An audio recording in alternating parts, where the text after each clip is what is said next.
Thanks. You know, these meetings have been really interesting and really good. So I do encourage you to look back, if you haven't already, at the reports and the videos and the slides. We really have had excellent speakers. A couple of things just in general quickly before we get into the meat of this. You couldn't ask for two better countries to be leading this than the UK and Bangladesh. The UK, of course, because it is the host and president of the COP this year, but also Bangladesh, which has the presidency of the Climate Vulnerable Forum. So we have an alliance which can be influential at the COP, but also take things forward in the future. So we're hoping this is not just a platform for now, but a platform for the future as well. The meetings are really carefully structured to be a two-way conversation. So please don't think this is about the UK sharing its expertise with Bangladesh and expecting a round of applause. It's about a two-way learning process, and we hope that the UK will learn as much from Bangladesh as Bangladesh can learn from the UK, and we've balanced the case studies with that in mind. And then finally, we really want to avoid, let me be crude and say we want to avoid banalities. You know, the theme today is renewable energy is important, and we all agree with that. But the difficult questions, as we will hear from our speakers, are about who, what, why, where, when, how much, what are the institutional changes that need to happen to make renewable energy the power that it can be around the world. So as you engage in the chat and as you think about the issues, please do be as granular as possible. Some practicalities, it's on the record. As you know, there will be a video recording, so anything you say will be used to support your arguments or against you in the future. There's a hashtag for social media, which is on the slide on the screen, UKBD COP26. Please, when you contribute to the conversation, use the comment box not to ask complicated questions, and especially not complex factual questions that will take ages to answer, but use them to make contributions to the discussion, and we will pick those up. And there have already been some very good points made in prior correspondence.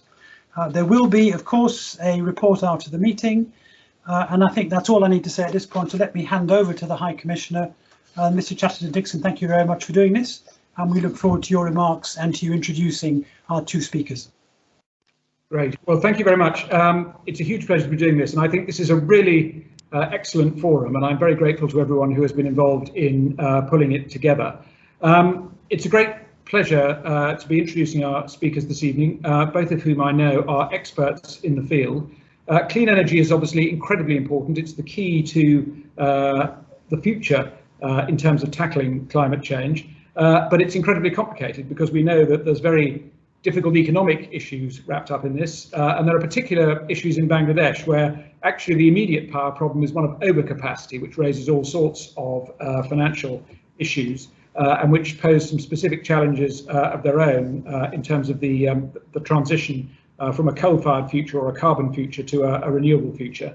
There are some technical challenges in Bangladesh, which is a very densely packed country, which makes some of the obvious renewable energy sources more problematic here than they are, I think, in other places.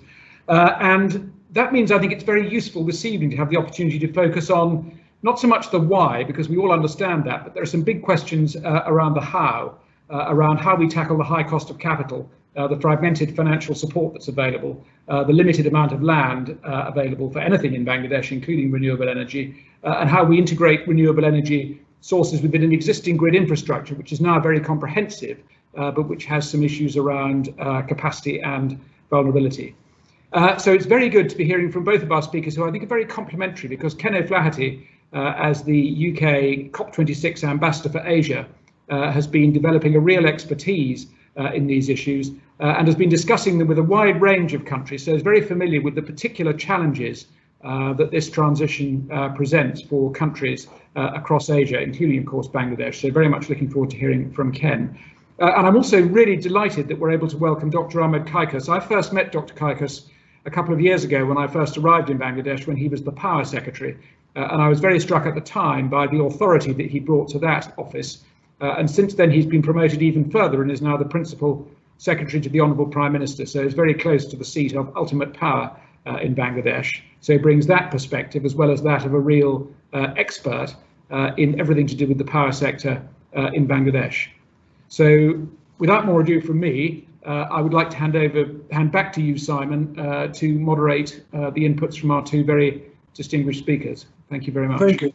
Thank you very much. And that fascinating point about capacity and delivery of power being really the big issue.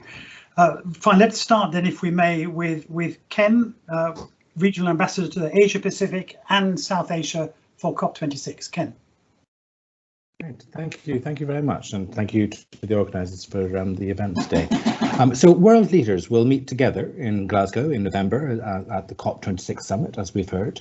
COP26 is a top priority for the UK government and for our Prime Minister. We're working very hard through our network and internationally to engage governments, businesses, societies worldwide to deliver strong climate action between now and next November.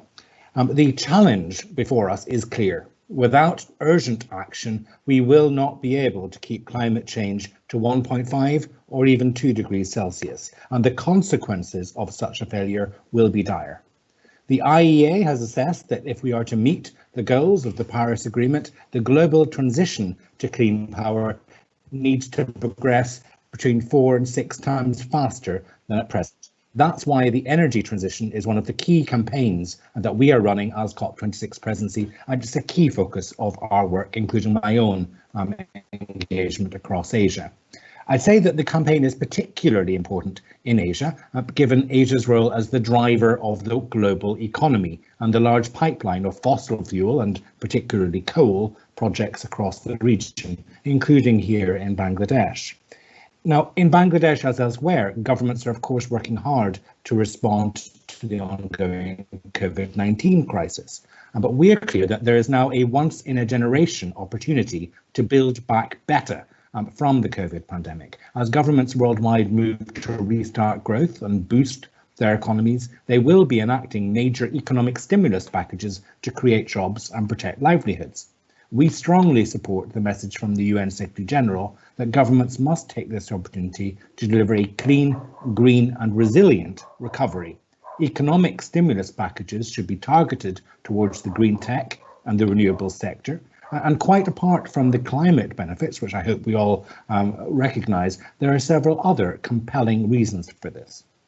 One would be that clean power is already a growth industry. Governments that invest now will be positioning their economies in a booming industrial sector.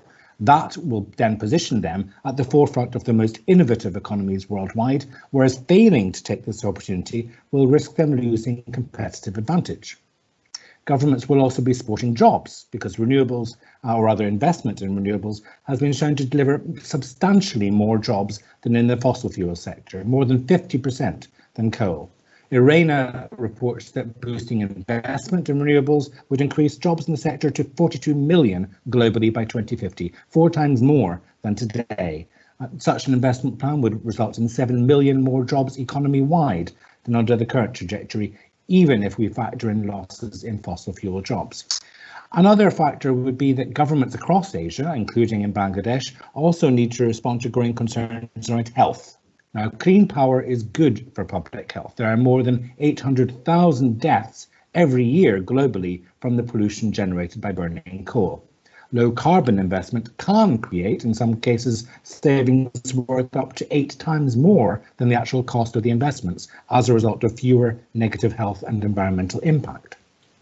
But as important as the arguments on growth, employment and health are, there's one even more powerful argument for accelerating the energy transition, and one which is now delivering change much faster, including in Asia, than most people could have expected or even hoped just a few years ago.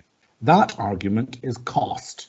The cost of renewable energy and of storage has dramatically fallen over the last few years. Solar and wind are already cheaper than coal power in most countries, including here in Bangladesh, and these costs will continue to fall in coming years.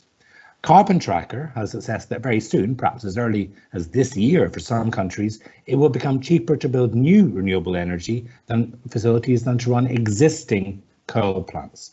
So countries that proceed with plans to build new coal plants run the risk, or indeed I would say the certainty, of creating stranded assets for the future.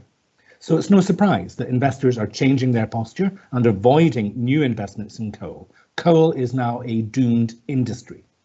If I'm to cite another example, despite moves in India to boost domestic coal production, recent calls for bids have shown a distinct lack of interest from investors in pursuing coal projects there.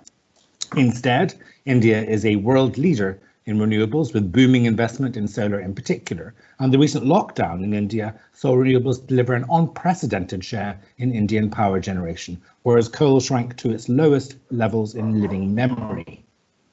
So the market is delivering change, and we are working with governments across Asia to accelerate that change, including here in Bangladesh.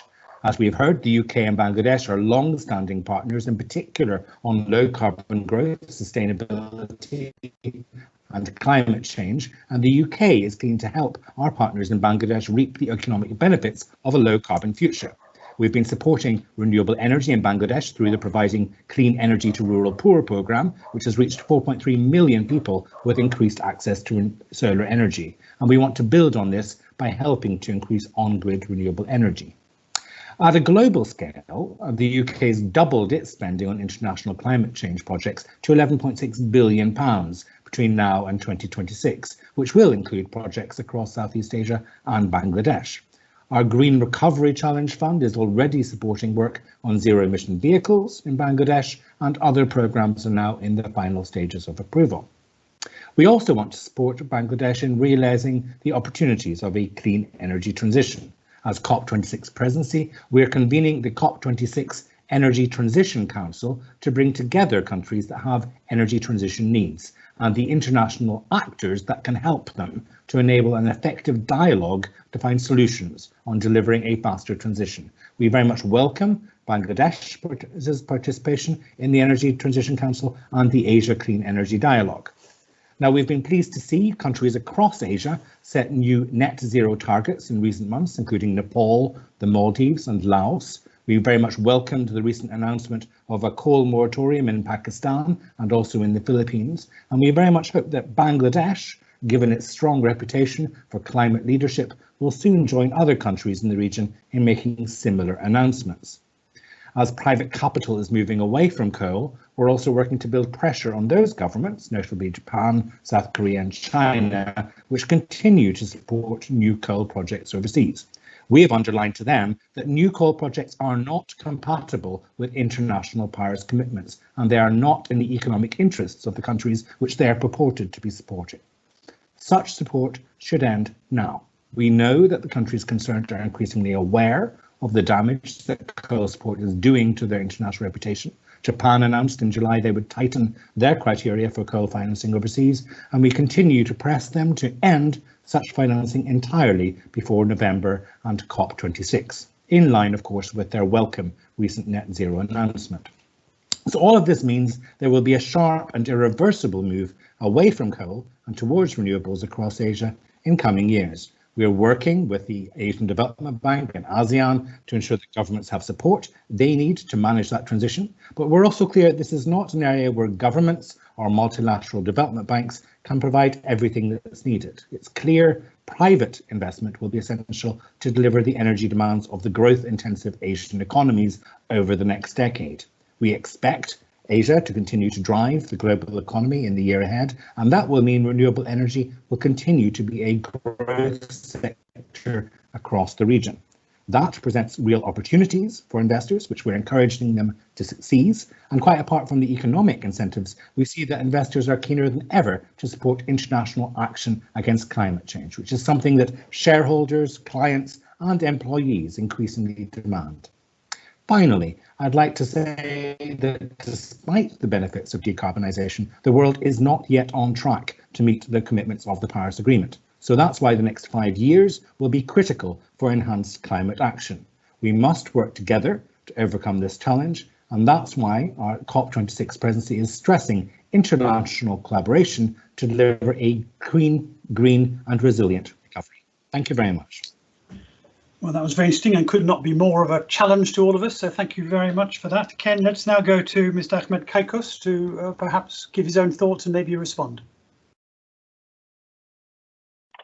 Simon, sorry to interrupt. Mr. Ahmad Kaikaus has joined the call. He mentioned, but we cannot find his name in the list of attendees, so there's no way to unmute him at the moment. Okay, in that case, we will proceed and come back to him maybe at a later stage. Will you, Erwin, please let me know if he does join the call? But yeah, so maybe meantime, if Mr. Ahmad Kaikaus can let us know in the chat bar under which name he has joined, then we can unmute him. Well, listen, let's not hold everybody up. I think we'll go straight to the first of our 4 speakers in the panel, and we start with Jim Watson, who is Professor of Energy Policy at the University College London Institute for Sustainable Resources and a huge expert on UK power. So, Jim, can we go straight to your presentation, please? Thank you, Simon, and hello, everybody. Yes, we can. I'm assuming my slides are going to appear at some point. They are up. You can see them. Sorry, I can see them very small, rather than on full screen. So, but that's no problem. Thanks very much. That's much better. So, yeah, my role here in my 7 minutes is just to give a summary of some of the progress the UK has made and to highlight a few lessons that I think are relevant to discussion. So the first thing I wanted to do was just to lay out some of the changes that have happened in the UK's energy mix over the last 3 decades, and particularly, of course, the electricity mix, which is more relevant to today. So the first big change is shown here, and this is our overall energy mix. So this is energy for electricity, for transport, for heating, for industry, the whole lot. And you can see that, you know, like many countries, Bangladesh included, we are still a fossil fuel dominated economy. And despite the UK's progress, that remains the case. I think the second thing that jumps out on this diagram, and it's reflective of our status in the UK as a mature industrial economy, is actually our demand for energy has now started to fall, and it's been falling since the mid-2000s. And then I think the third trend, and those boxes on the slide show this, is that we're really starting to change that mix. So it is fossil fuel dominated, but it's changing. So coal has almost disappeared, which is a historic change given where the UK used to be. And the share of low carbon energy across the board has doubled in the last 15 or so years, and it's now over 50% of power generation. I've chosen 1990 for not just for reasons of, you know, the graph, but actually another point to emphasize, which I'll come back to in my key points, is that 1990 was the year when the industry that provides our electricity, our gas, etc., was privatized. So the provision of our energy sources is by the private sector, by and large. Our grid company, our generators, etc., are all privately owned. The investment is private, a point that Ken just made, and there is a lot of competition in the market for providing that. And I think that's an important context to bear in mind. Next slide, please. So this just shows where we've got to in terms of our emissions. It is a good news story for the UK in that emissions have reduced about 45% since 1990. At the same time as our economy has grown. Clearly, over the last year, our economy has not grown. It's done the opposite because of COVID. But overall, there's been a trend of growth and reduction in emissions. On the right-hand side, you can see where those reductions have occurred. So power is a big part of the story, and I'll zoom in on that in a moment. But there have also been significant reductions in industry, in brown there, partly due to energy efficiency and strong policy, but partly because the industrial share of our economy has shrunk. We are now importing goods and services that we used to make in the UK. So that just gives you a general overall context. Next slide, please. And that's going to show you change in electricity. So that's where the really big changes happened. So I'll draw attention again to that growth of renewables, particularly wind and solar, which are now a big part of our mix with consequences I'll discuss in a moment. Low carbon generation in 2019 was 50%. I've seen figures from last year, 2020, which of course was quite unique, that the share is now around 60%. It was last year, sometimes for the unique reasons, but also because that trend towards renewables away from coal and starting to reduce the amount of gas, which of course Bangladesh relies on a lot for power, it has all contributed to that. So there's been a big change afoot, particularly in that electricity system. Coal used to be 80% of our electricity back in 1990, whereas now it's almost nothing and will disappear very soon. Next slide, please. And in future, of course, there's a lot more work to do. So we've got that electricity changing rapidly, emissions have come down, but we need those emissions to go down to zero, partly because of the emissions in general in the economy, but also because electricity is going to be used for transport, for heating and lots of other uses.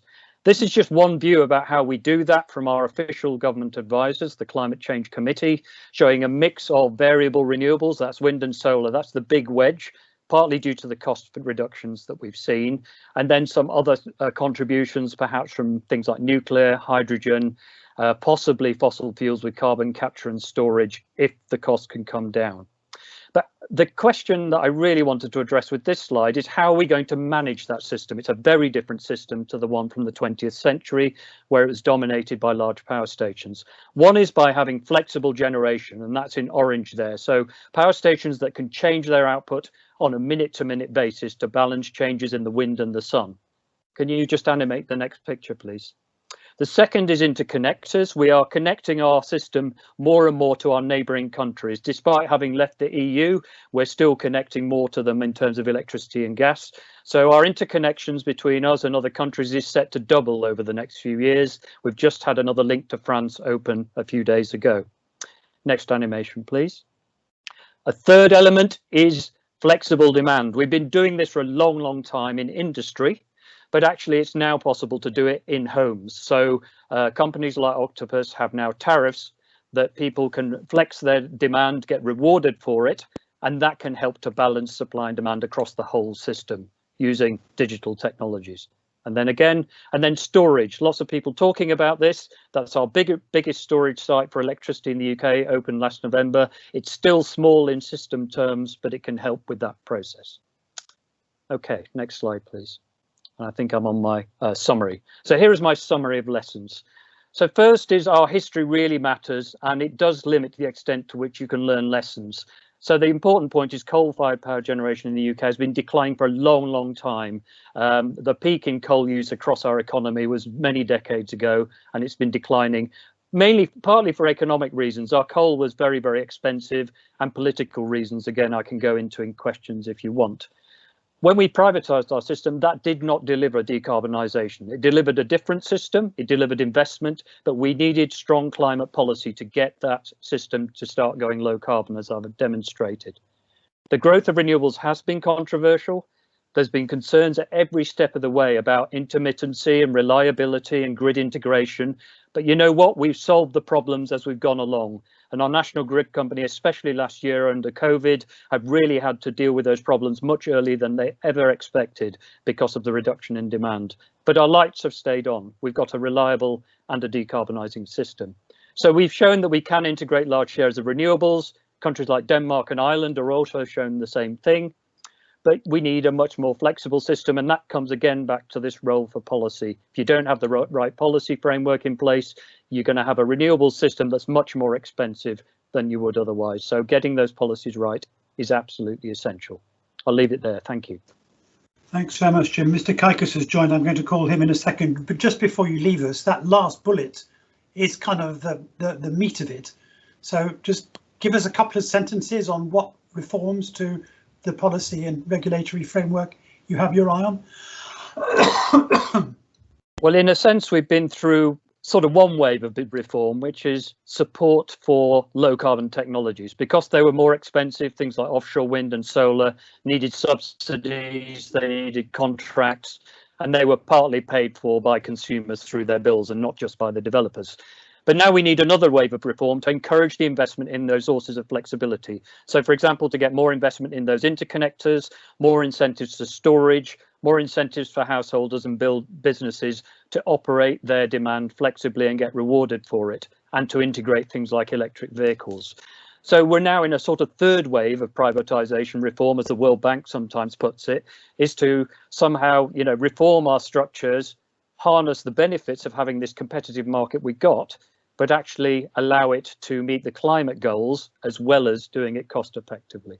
So I hope that helps, but happy to talk more about that. I'm sure Salim, who's going to chair the discussion, will come back to that. But let me pause the panel for a second and ask Mr. Kaikaus, welcome. Thank you very much for joining us. Perhaps you'd like to say a few words.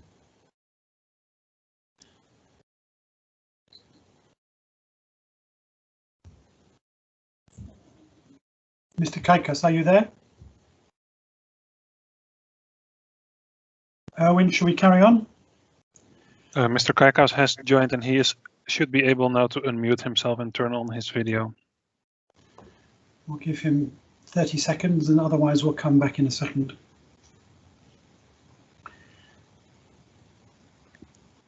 Mr. Kaikaus, you can unmute yourself by using the microphone button in the top right of your screen. No, okay, listen, we'll come back. Mr. Kaikaus, if you can hear me, please hold and we will come back to you. But in the meantime, let me call on Mr. Mohammad Alauddin, who's Chairman of the Sustainable and Renewable Energy Development Authority in Bangladesh. Your contribution, please.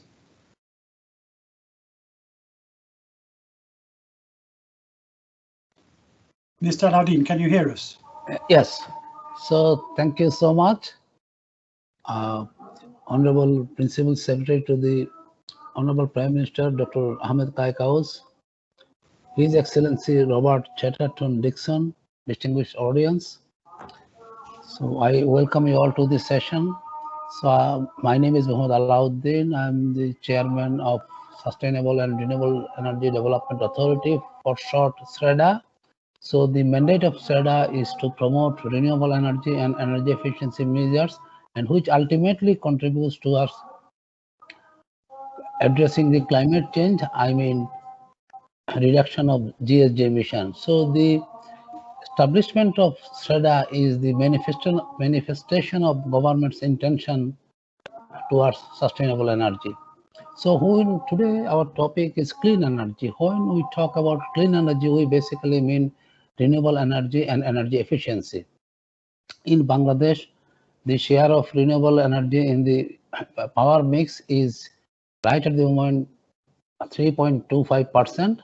In absolute number, it is 750 megawatt installed capacity. And also, let me appraise you about the energy efficiency program. We have formulated energy efficiency and conservation master plan up to 2030. Under that master plan, we have energy management program, energy efficiency leveling program, energy efficiency building program, energy efficiency finance program, and awareness raising program. So activities are going on under all these 5 programs. And also, as you see in the graph, the share of renewable is only 3.2%, but as per the renewable energy policy of Bangladesh, which was adopted in 2008, we are supposed to produce 10% of our electricity from renewable sources. So go to the next slide. So in Bangladesh, we have basically 2 sources of energy. One is solar energy and another is wind energy. So you all are aware that solar energy is the most widely distributed energy in the country, and we have having so many applications. For example, solar home system, rooftop solar, solar park, solar mini grid, solar irrigation, solar drinking water system, floating solar, solar water heating, solar powered cold storage, solar street light, solar powered telecom tower. So among all these applications, sir, let me appraise you about the current achievement. You all know that Bangladesh has excelled all other countries in the installation of 5.8 million solar home system with aggregated capacity of 300 megawatt peak, which serves 10% of the population, more than 10% of the population of our country.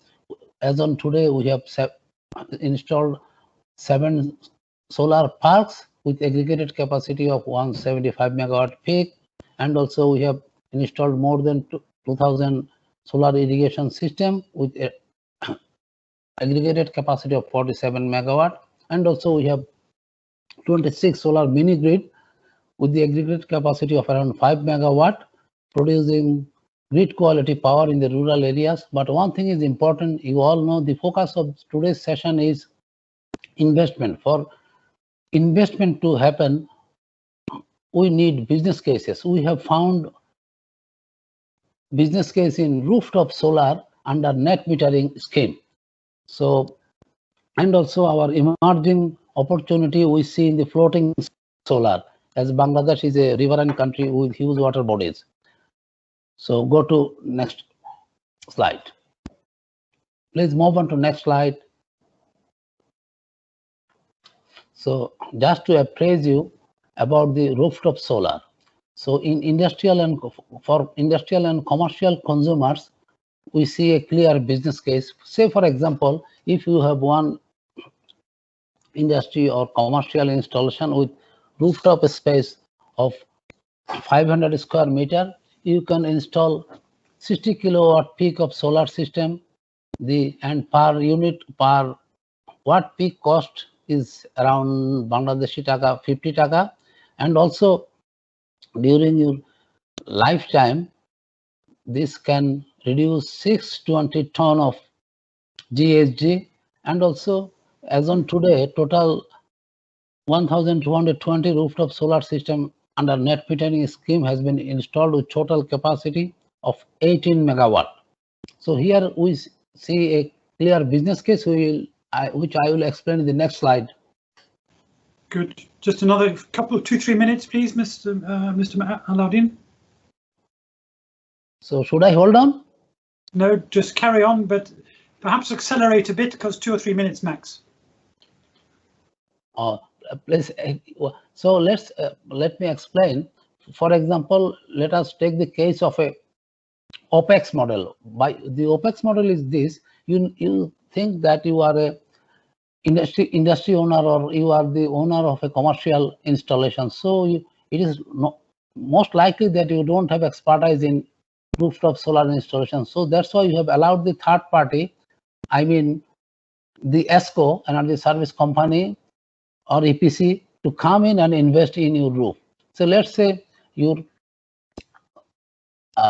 you are a consumer with your tariff is 8.53 Bangladeshi taka, which is around 10 US cents per kilowatt hour. So let us, if you are under OPEX model, if you are a third party come in, so and negotiate tariff with the industry owner at 7.50 Bangladeshi taka, which is around 9 US cents per kilowatt hour. So in the first year, we have calculated electricity generation is 71,281 taka. So here the benefit of the industry owner that he can save 70,419 Bangladeshi taka, which is equivalent to 866 USD in the first year. And also for the third party or investor or the ESCO's benefit is around 2,77,996 Bangladeshi taka, which is equivalent to 3,278 US dollar. So in 20 years time, the total electricity generation, as we have calculated, is 13,07,978 kilowatt hour. So the industry owner or the consumer can save 15,887 US dollar, and the OPEX investors benefit is 60,155 US dollar after 20 years. So this is we have seen a clear business case here. And of course, once you can find out a business case, investor will come. And let me now appraise you about the solar energy potential in Bangladesh. Mr. Alauddin, forgive me for interrupting. You've got a slide on solar and a slide on wind, and then you've got 2 more slides. If you could just quickly skip through the solar and the wind, and then focus on the policy issues and the conclusions. Okay. So we have moderate solar power, and also as per our study, by 2030, these 3 cases of our potential in the as business as usual case, it is 6,000. A medium case, it is 20,000, and high case it is 30,000 megawatt. So go to the next slide.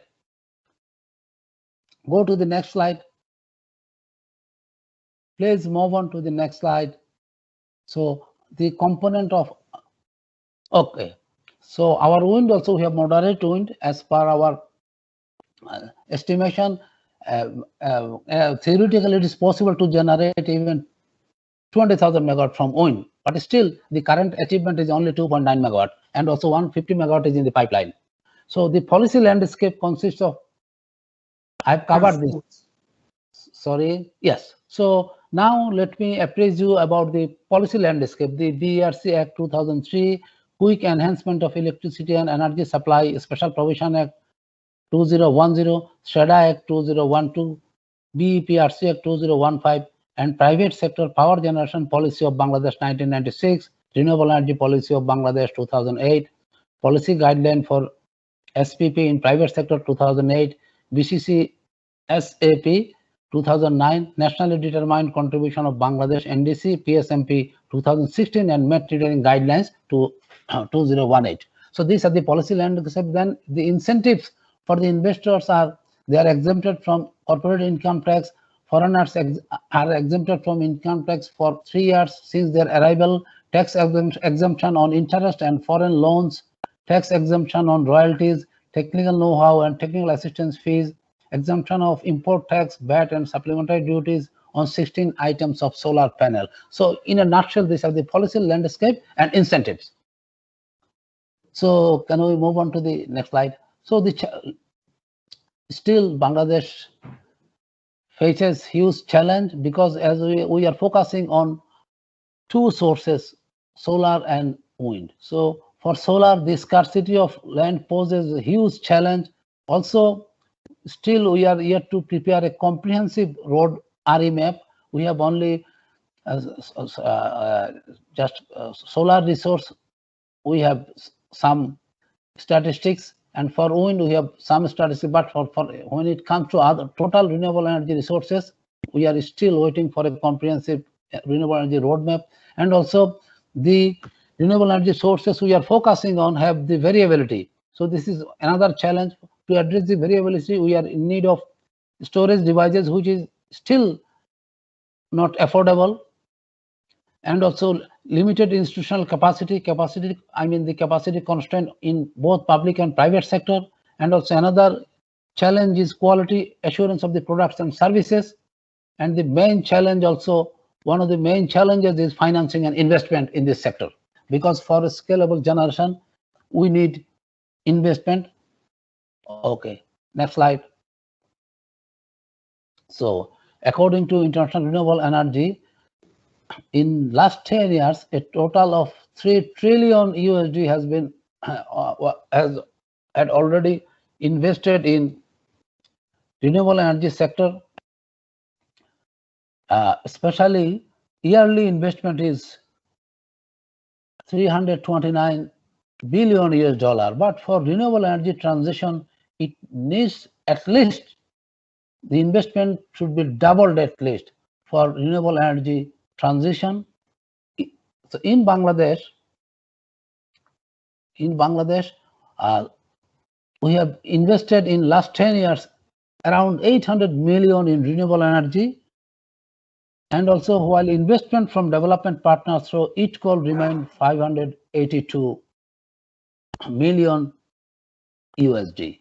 So what is important for us, basically we need to boost up the investment. Also we need to find out the appropriate business cases so that the private investor feel comfortable to come and invest in, because the investment, in fact, please move on to the next slide. So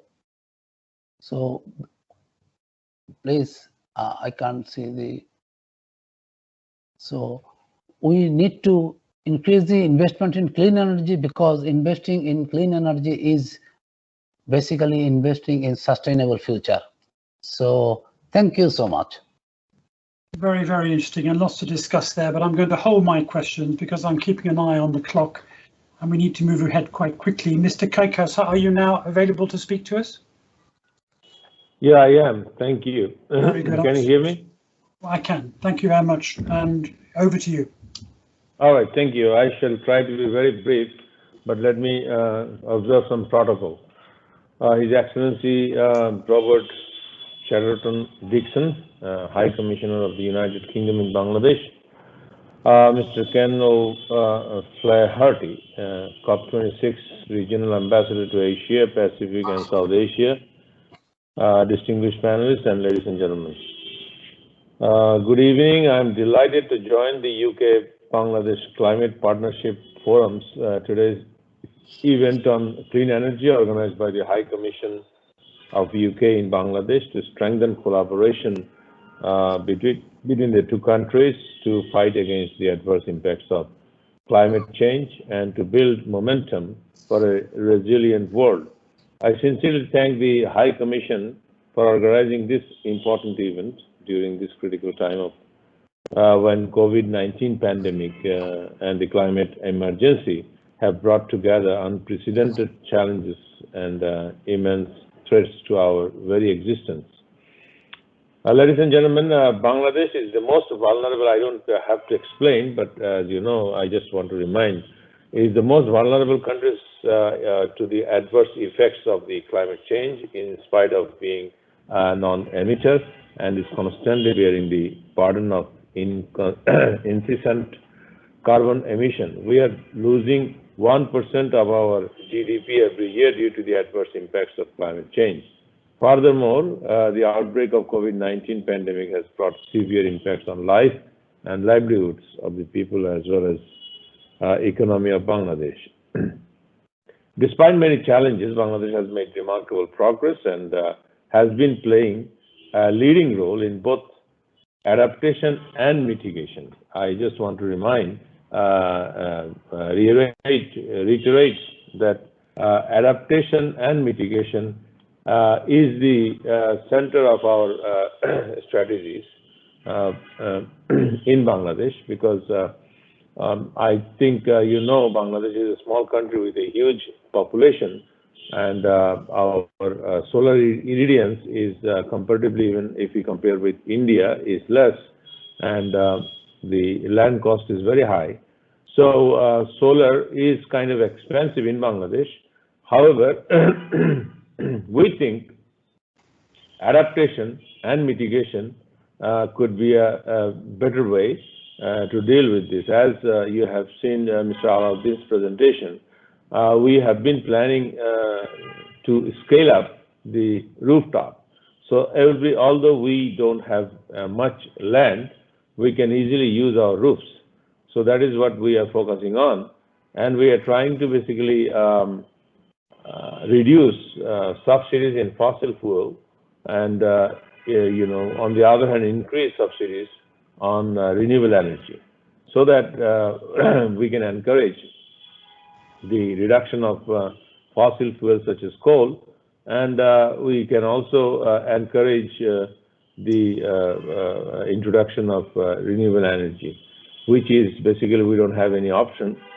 And you know, Bangladesh has already prepared a Delta plan focusing on the climate adaptations and climate change.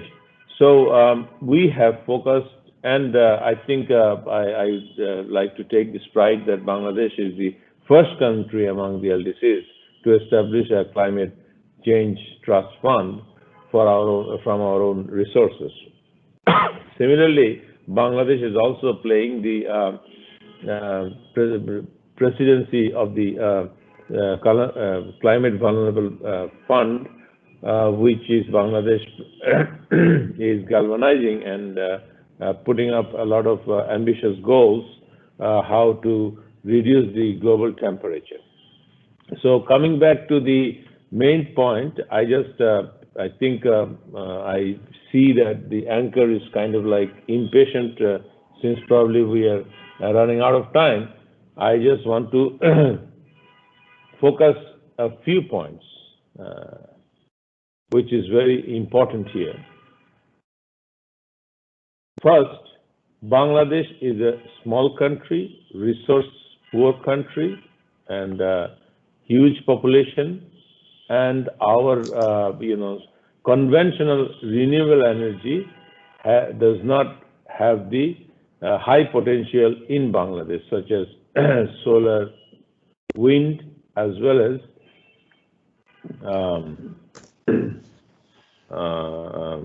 hydro. So what we are trying to do, we are trying to build up the regional cooperation through which we can encourage hydropower, for which we have been trying to establish a relationship with Bhutan, Nepal, India, and Myanmar. All these countries have high potential in hydro. Similarly, we are trying to have another strategy so that we can use lands in India for our renewable energy, solar power. So if we can build up the regional integration, that will basically give a huge, I think, boost up in scaling up clean energy, and as well as it will also help boosting up the regional cooperation. Second and most important thing is we have to understand the economics. We see there are huge problems still in terms of cost, for which we need cooperation in science and research. So if we can put up more resources and collaboration among the nations, that will basically help to find out a solution for us and for our future generation. And I think with that, I don't want to go much, and I don't want to torture you enough. I would like to thank you all for giving me an opportunity. If if I could get any further chances in future, I'd be very happy to speak more, because this is something which we should continue to discuss for the sake of saving the earth on which all we live. Thank you, ladies and gentlemen. Have a good evening. Thank you, Mr. Kaikaus, and thank you for being very disciplined. And there's so much to discuss, but I'm holding myself back. I'm going to go straight to Toby Ferenczi, who's Director International at OVO Group, who I think will give us a private sector perspective on this. Toby, over to you. Yes, thank you very much, Simon, and thank you very much to the organisers at the the UK Bangladesh Climate Partnership Forum. I am going to give you a quick summary from the technology sector perspective. So if we could bring up my slides, please, that would be great. Do we have them, or do I need to? Should I present them? Start talking and they'll arrive, I think. Okay, well, can you see my slides? Is that right? I'm presenting here, which will make there they are. Yeah. Great. Okay, easier if I'm in control. So, so I work for a company called OVO Energy, and OVO is the second largest energy supplier in the UK. We serve over 15% of the UK population with selling electricity and gas. But we actually see ourselves primarily as a software technology company. The company itself was only started 10 years ago, so we're still a startup. And we see our mission as supporting the transition to low-cost clean energy for everyone. I'm just having, sorry, my computer's decided to become slow at the wrong moment. And so, but before I tell you a bit more about the company, I just wanted to tell you a bit more about the kind of the market landscape and the policy environment in which we operate. So most electricity systems, if you can see my slides, look like this, the typical energy value chain, and the place where we occupy in that value chain is actually close to the customer. So we are a retailer of energy, but we neither generate energy nor operate the power lines. We develop technology for the distribution of energy and the provision of energy. And in the UK market, because we are a liberalised, competitive energy market, it was the first market anywhere in the world to liberalise and offer choice for consumers as to who their energy supplier is. We've been able to develop and grow into a big company and develop the technology that we have. Obviously, many countries are not structured in this way. They have a state-owned monopoly that manages retail and transmission and distribution. And many markets also look like this, where generation is still owned and operated by state-owned entities. However, whichever kind of policy regime you have, we see the world moving much more towards this kind of a system where energy is not centrally controlled in this kind of linear value chain, as I showed earlier.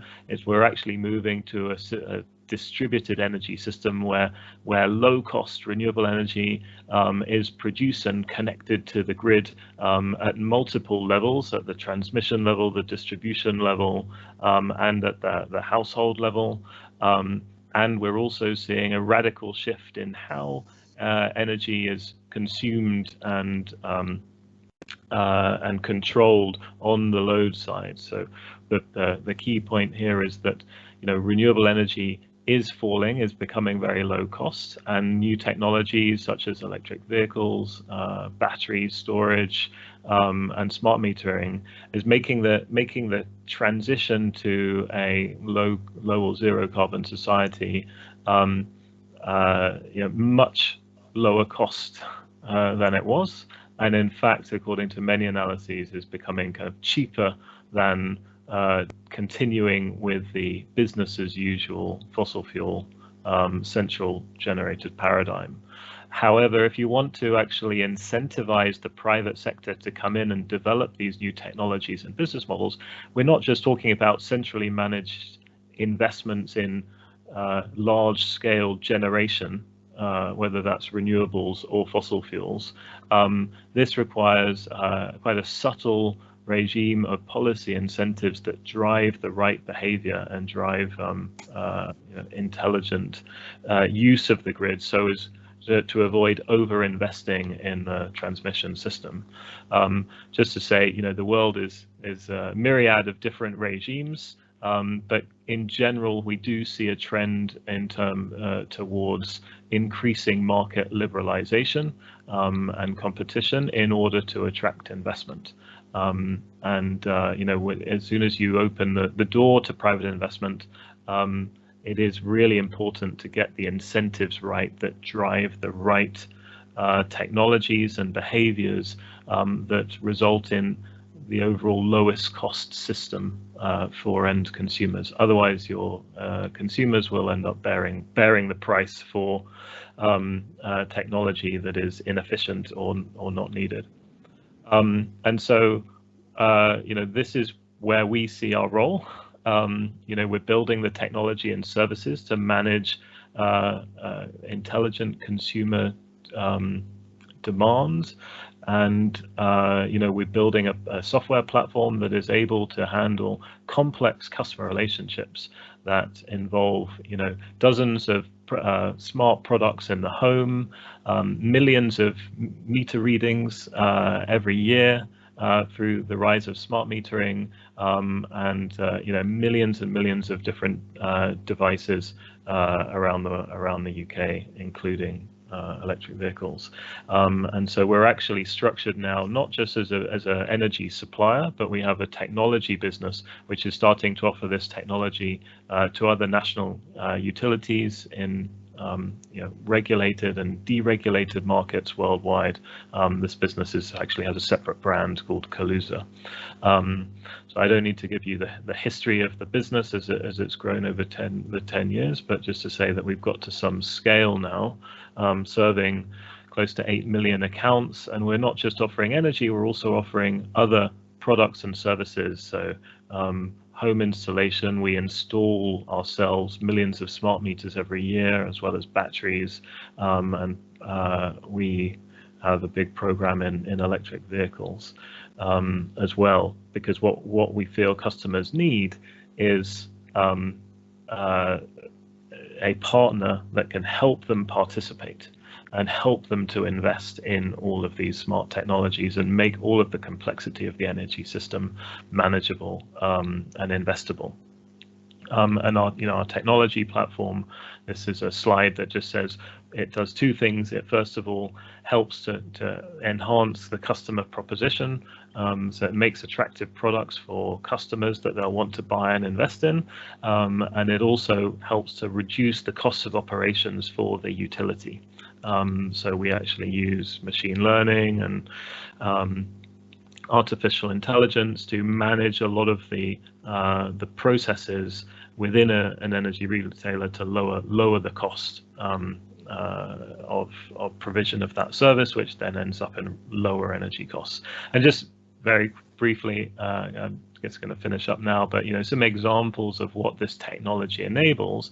So we have a proposition where if you happen to own an electric vehicle, we can use the flexibility in the electric vehicle to help balance the grid and support renewable energy integration, and we can tap into various revenue streams from grid balancing the grid using people's electric vehicles, and then deliver the savings or the income generated from that activity back to consumers. Just last week we launched a new proposition where we're offering half-price electricity to people specifically to the electric vehicle in someone's home, which is the first time this has been done, because we're using the electric vehicle to actually take part in grid balancing. Just to say that we are now offering this technology to national utilities around the world. We're in France, Spain, Australia, the US, and other places. And so we do see this as a global challenge, and many markets going through the same proposition. But the success of these technologies depends on having the right incentive mechanisms in place, very much as Jim Watson was explaining earlier. And happy to come back to the policy issues later on the panel. Riveting. Thanks very much, Toby. Sorry to see Bangladesh isn't one of your target markets on that last map. Not at the moment, but we're always open for a discussion. Let's quickly push on because I'm very conscious of the time, and I'll say something right at the end. Eshrat Waris from Solshare, over to you. Thank you.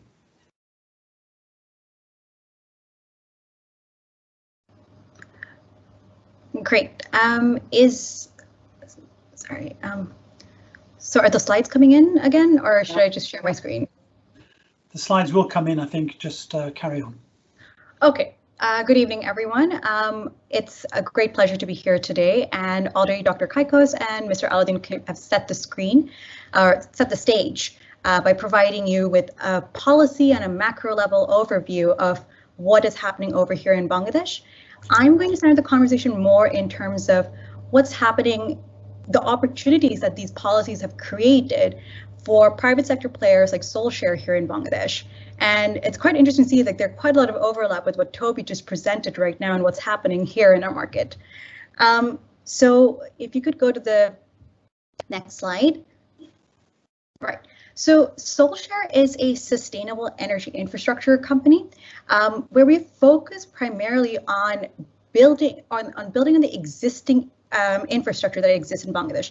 Like what's been said before, there are 5.8 million solar home systems, and we wanted to tap into these standalone systems.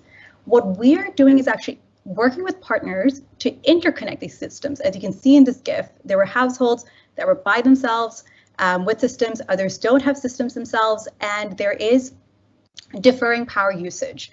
By interconnecting these systems, what we are providing over here is a trading algorithm that goes beyond just, energy exchange. We're not just balancing the power flow, but we're creating the financial incentive for people to engage in this market. So there is a monetary benefit for someone to sell to their neighbors, and this is completely community oriented. So for the households, they have a financial incentive to participate in this energy exchange, as you can see on the two photos over there. At the bottom one, that's Afsan Bhai over there. He's able to run his tea shop late now, and it caters to the Bengali addiction for late night addas and tea. And above is Bimolda, who actually spent a big part of this time in COVID, during the COVID, selling electricity and earning an additional income. And what they can do is that they can actually see that when they're selling electricity, the balance on their smart meters are actually going up. It's not kilowatt hours they're seeing the money that they're earning right then and there. So our trading algorithm has always been about optimizing the resources that exist in the marketplace. Now, we currently have 40 microgrids with 1,000 connection, and we'll be expanding more so over this year to about 100 grids. But at the same time, Bangladesh has changed quite a bit since we started. When we started, electrification rate was at 73%. We're now rapidly running in close to 100%, which is we're expecting to be achieving that by within this year. Now, this changes our world completely, because we're moving from just simply energy access to now actually leapfrogging and having a conversation around grid integration or providing stability to the grid. So if you can go to the next slide. What we are now seeing is that in areas where we have our microgrids, the grid has come. Now, it doesn't make any sense for these individual solar home system owners to feed into the grid because it's not a sufficient amount. What we are doing with our technology is actually pooling all of that energy into a central point, which we're calling the point of common coupling, and providing it to the national grid. We've recently received a regulatory sandbox from the Power Division and SREDA to start experimenting on the ground. And what this creates now is that rural households now play a role in how the energy, in how the national energy market is being structured. And at the same time, it also creates this new opportunity. So as I said before, there are 5.8 million solar home systems, which means there are 5.8 million batteries as well. And these amount to almost 2,000 megawatt hours of energy storage. But many of them are old. And when you have this opportunity to be able to sell into the national grid, it creates a financial incentive that for distributed storage for private households. And now if you go into the next slide. So as I'm talking about the storage, I cannot talk about it without talking about our local Teslas, which are our electric vehicle rickshaws. And these rickshaw that you're seeing over here is the epitome of the Bengali jugaad or the hustle. These were usually, back in the days, were just pedal driven. Back in the days being a few years ago, essentially, and they've been upgraded to be using batteries in these systems. So what this has meant for these rickshawallas is that now they're able to do more rides per day. They're the ones who are providing the first mile and last mile transportation in rural Bangladesh and even in district towns. There are 1.5 million of these right now, and they're growing every year. And what they're looking for is faster charging. So for us, this is an opportunity to actually, opportunity and also for us to start experimenting on the ground by leveraging on some of our existing technology. So what we're doing is we're using our trading algorithm that we'd used, for balancing energy flow, creating the financial incentive. Similarly, we've used that trading algorithm, or we'll be using the trading algorithm in our point of common coupling exchange. But also over here for the electric vehicles, where we'd be pulling the electricity from within the community to be able to provide renewable energy to power these rickshaw batteries, but also the grid if required, because now we can actually merge both the PCC and the electric vehicles. So for us, this algorithm really enables us to tap into what exists within the community and create multiple growth opportunities. And at the same time, we're creating these financial incentives for individuals in these communities to actually invest in decentralized and even mobile energy assets. So what does this mean in terms of ways forward or recommendations coming from the private sector. The government has been very open and very flexible in these experimentations with regulatory sandboxes.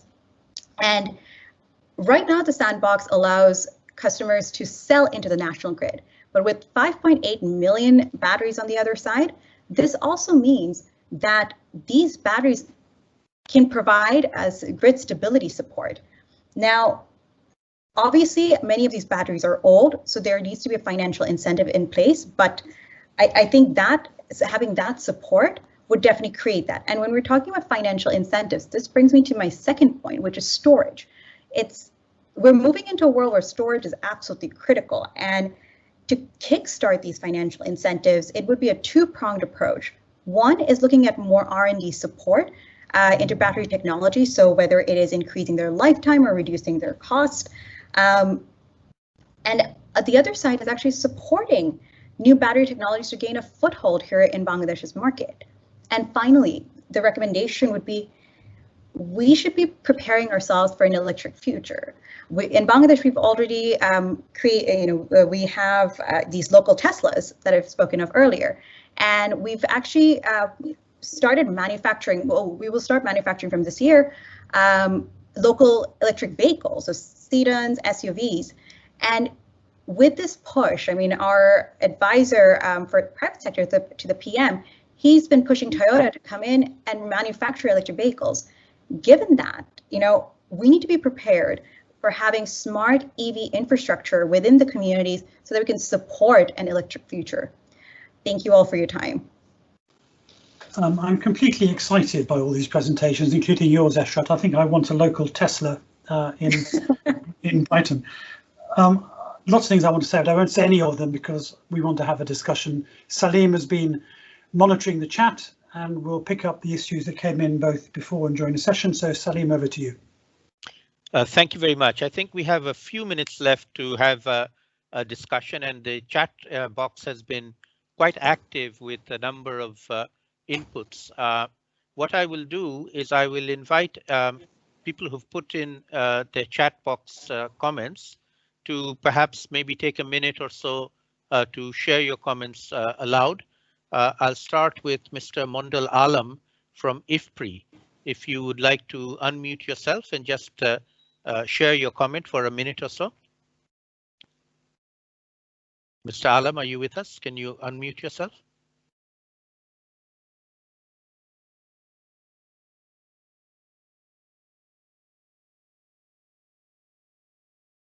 If not, then let us go to another comment that came in. Yeah, I yes. think that most people cannot unmute themselves unless they've been assigned a presenter, so most viewers can't.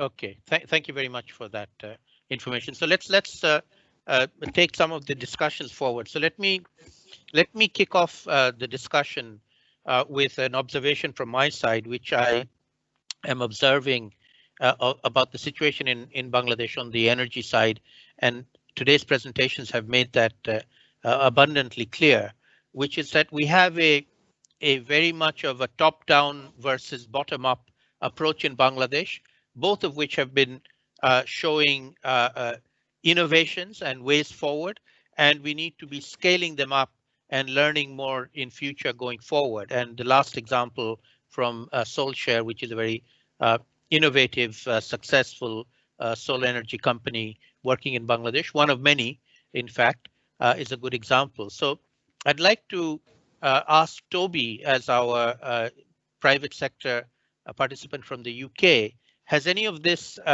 raised your interest in exploring business opportunities in Bangladesh going forward? Toby, would you like to just give a comment on that?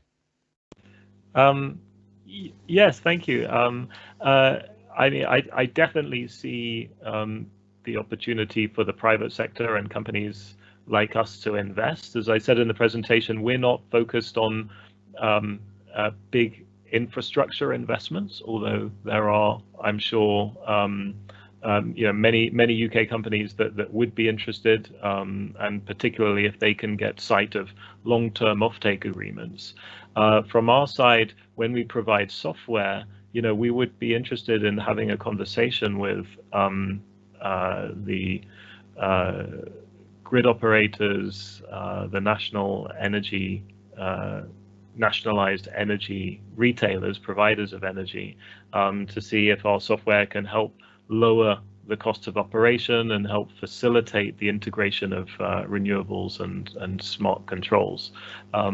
So definitely open to having a conversation. As I tried to make out in the presentation, you know, the transition to renewable energy and a smart energy system should actually be lower cost than the business as usual approach. So actually, if you get the policy regime right, then it shouldn't require any actual subsidy necessarily, but there needs to be the right frameworks in place, and we'd be happy to kind of talk to you about you know, how we see that playing out. You know, I think it's interesting I think what SolShare is doing is fantastic.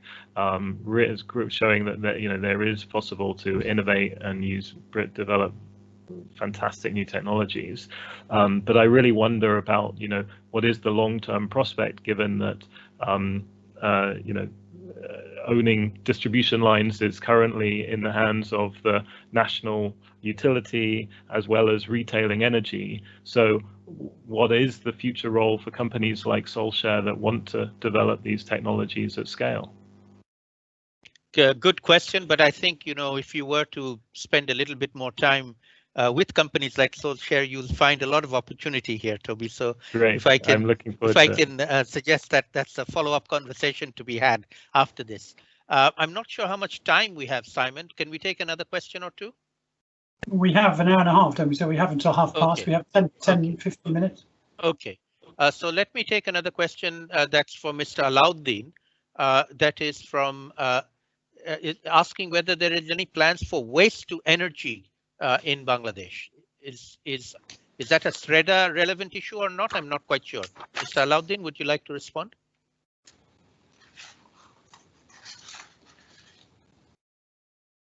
Mr. Alauddin, are you still with us?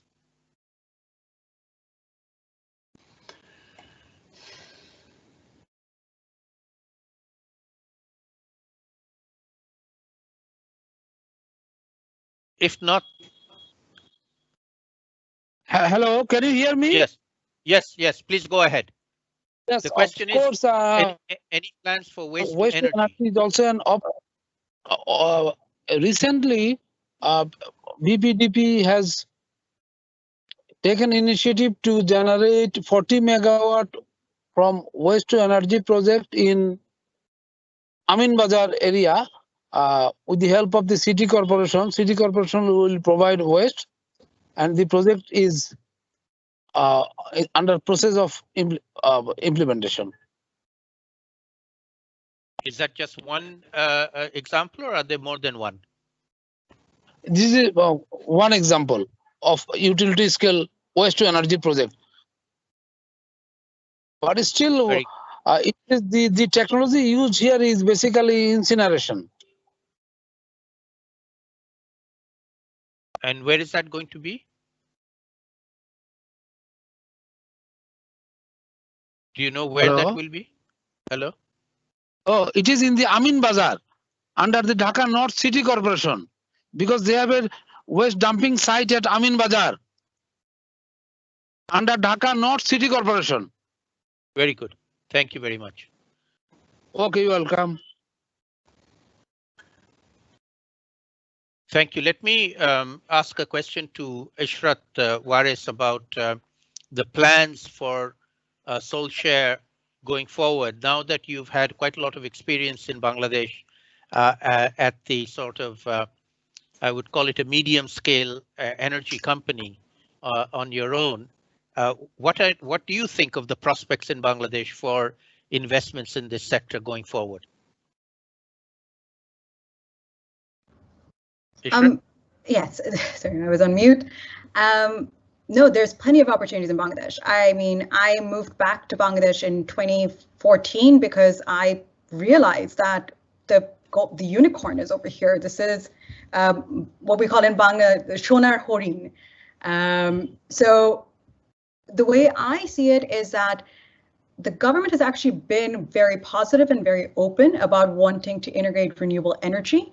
And it's also given space to private sector players to enter the space. And I think, it's there, like what I said earlier in terms of my recommendation, I think there needs to be support provided into research and development. I mean, a lot of support, especially when we're talking about storage. There needs to be more financing involved for getting the costs down, for getting their efficiencies up. But at the same time, we need to get more open about what kind of battery technology we're letting into Bangladesh. We are primarily using lead acid batteries over here, but being open to lithium-ion technology. There's some really cool work that's being done in Cambridge, Massachusetts with liquid metal batteries. And parallelly, I mean, again, like I said, we're looking at an electrical future. So investing in smart electric vehicle infrastructure so that we can actually accelerate electric vehicle usage in Bangladesh. Right now, we started the conversation with like, oh, these electric rickshaws, they're getting in the way, they're causing so much harm. But at the same time, this technology, or this local homegrown technology, is what's providing our first and last mile connections. So obviously, these can be exacerbated when you have that R&D and when you have that investment into the infrastructure that enables it to proliferate. Let me ask you a follow-up on that, because these 1.5 million electric lead acid batteries that are plying around the country outside Dhaka and the big cities, there is a question about the batteries themselves. Are these, causing further pollution? Are these being recyclable? What is the situation now? And what can be done about them? Because this is certainly a problem that we need to take into account. Absolutely. And I think there needs to be more work on that. But I think I'm going to just go back to the Bengali tenacity of hustling. A lot of the batteries that are being used are, secondhand batteries. They had their life as a battery in someone's solar home system. Then they didn't find any use for it, but then they're being repurposed in these electric rickshaws. But then the lifetime of these batteries for any electric vehicle drivers is 6 months. So after 6 months, they need to constantly replace it. And what we see is that, you don't let any part go to waste. I mean, those batteries are taken apart and the lead is taken out to be repurposed for other purposes. But that waste management, there still needs to be a lot more work. And we've only just scratched the surface over there. I mean, we haven't even started scratching, in my opinion. Great, thank you very much. I'm going to now hand over to Simon and invite him to provide some concluding remarks. We're running out of our time, but let me conclude with my own personal reflection on the discussion we've had today. First of all, it was a very rich discussion. I learned a lot.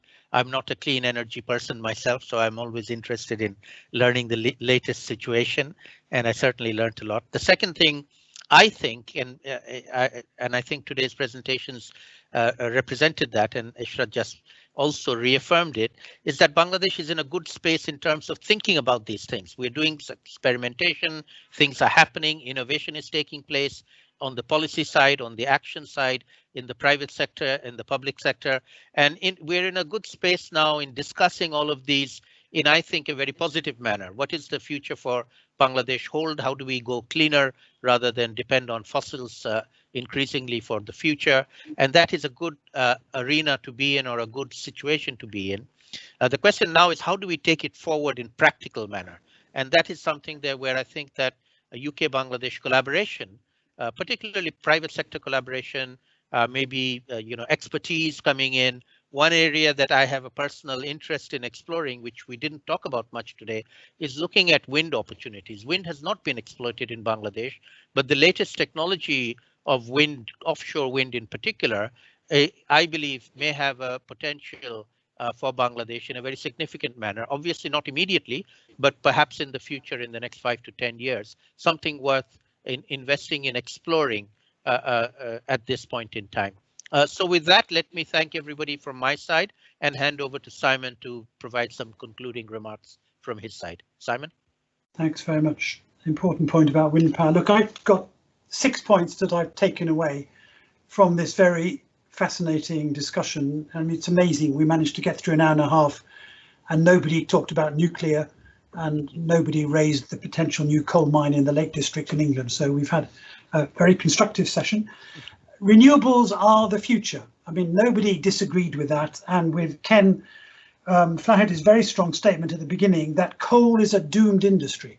You know, we had a lot of experts from both sides of this discussion in the panels. Nobody said that was wrong. So coal is a doomed industry. The future is renewable. Not just coal is doomed, of course, but probably oil and gas as well. So take that away as a big takeaway. The energy system in the future will look fantastically different to this large centralized generation, distribution, household system, an industry system that we know at present, and all these fascinating developments from both UK and Bangladesh about distributed energy are really important. I think that people understand, not sufficiently discussed. I think we've had an interesting discussion about the role of the state, which definitely needs more thinking about. You know, I've written on my piece of paper here, letting go. I mean, is the state ready to let go in the way that it did in the UK? And it looks as though it may be beginning to do in Bangladesh. And fascinating to have a former power secretary now at the heart of government to be asking that question in Bangladesh. I mean, as we were told, it wasn't a necessary condition for change in the UK that we had privatisation, but it's clearly facilitated, or at least it's been associated with, a tremendous change in the way things are organised. And if the state does let go, you know, what alternative modes of organisation are available? Both sides of this conversation have stressed the importance of the private sector. You know, however the state is involved in managing a power system, there is enormous scope for private sector investment. And we heard particularly from Bangladesh about all the incentives in place to attract more private investment and encouraging transnational collaboration of the kind we've just been discussing between OVO and the solar people in Bangladesh is one example of how that might be done. That's my fourth point. My fifth point is we didn't make as much progress as I'd hoped on the details of the incentive and regulatory framework. How exactly do the pricing mechanisms work? How do you stop your main grid supplier going bankrupt if you start going for a distributed energy system? How do you legislate and regulate these interfaces between all these distributed grids and the main power system? I think there's clearly more work to be done on that, and we'll try to pull out from the discussion some of the main conclusions. It might be a topic for further work by the Energy Transition Council. And of course, as we know, policy is always location specific, but there are some key principles at stake. And finally, I thought we pulled out a really interesting point about the value of regional collaboration, and whether it's the interconnectors in between the UK and various places around Europe, and the potential for collaboration between Bangladesh and its neighbours. Like everything in climate change, when you look at it closely, this is not something you can deal with one country at a time. So I feel almost frustrated, actually, that we haven't had more time to get into the detail of some of these outstanding questions, but I hope we'll find other opportunities to do so. And if the High Commission in Bangladesh is still listening, then let's have a follow-up conversation with some of the people on this panel about the precise detail of incentive and regulatory systems. Let's build up a research capacity in both places to exchange information and experience. Let me, on behalf of myself and Salim, but also the organisers, thank you all for your contributions on the panel, and also thank all the people who've put in questions through the chat box. It's been really interesting for everybody. The next meeting is on climate finance, and perhaps we can pick up some of the same issues about regulation and incentives there. It's on the 3rd of March. And as you see, we have some very high-powered speakers from both the UK and Bangladesh. COP26 is in about 8 months, is it, or 9 months? So time is rapidly moving on. It would be great to have some really strong recommendations and conclusions by the time of Glasgow. I encourage you all to stay involved. Thank you all for participating. And with that, I think I can safely close the meeting. Thank you all. Thank you.